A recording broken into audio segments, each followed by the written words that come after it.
Namaste guys.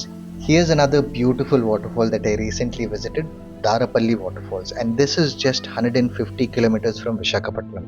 And మన అన్నవరం నుంచి అయితే జస్ట్ 30 కిలోమీటర్స్ మాత్రమే. నేను ఈ ప్లేస్కి వెళ్ళక ముందు ఇది కూడా ఒక హెడెన్ వాటర్ ఫాల్స్ అని అనుకున్నాను, కానీ ఇక్కడికి వచ్చిన తర్వాత అర్థమైంది ఏంటంటే locally a very famous location ఇదని. Mean just look at the number of visitors here.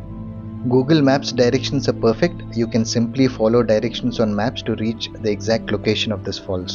Currently ఒక 2 kilometers of off-roading and ఒక 20 minutes of trek అయితే ఉంటుంది ఎగ్జాక్ట్ వాటర్ ఫాల్ లొకేషన్ చేరుకోవడానికి. అండ్ ఇక్కడైతే చాలా మంది ఫుడ్ ఇక్కడనే ప్రిపేర్ చేసుకుని అండ్ ఇంకొందరు అయితే ఫుడ్ పార్సల్స్ తెచ్చుకొని బాగా తిని ఎంజాయ్ చేస్తున్నారు. కానీ ఆ plastic plates and left over waste అంతా అక్కడనే వదిలేస్తున్నారు. Very sad.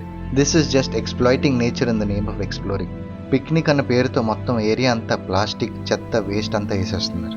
ఇన్ జనరల్ ఇలాంటి రూరల్ ఆర్ రిమోట్ ఏరియాస్కి డెడికేటెడ్ క్లీనింగ్ స్టాఫ్ అంటూ ఉండరు. సో ఏం చేయాలంటే ఇలాంటి ఏరియాస్కి వెళ్ళినప్పుడు లాస్ట్లో వేస్ట్ ఆఫ్ ప్లాస్టిక్ వేస్ట్ మొత్తానికి వేస్ట్ ఏదైతే ఉంటుందో మనతో పాటు తీసుకువెళ్ళి నియరెస్ట్ డస్ట్బిన్లో డిస్పోజ్ చేయాలి. నాట్ ఎ బిగ్ డీల్ కదా. Try and avoid plastic as much as possible. Take care of our nature so it takes better care of our future. Thank you for your time.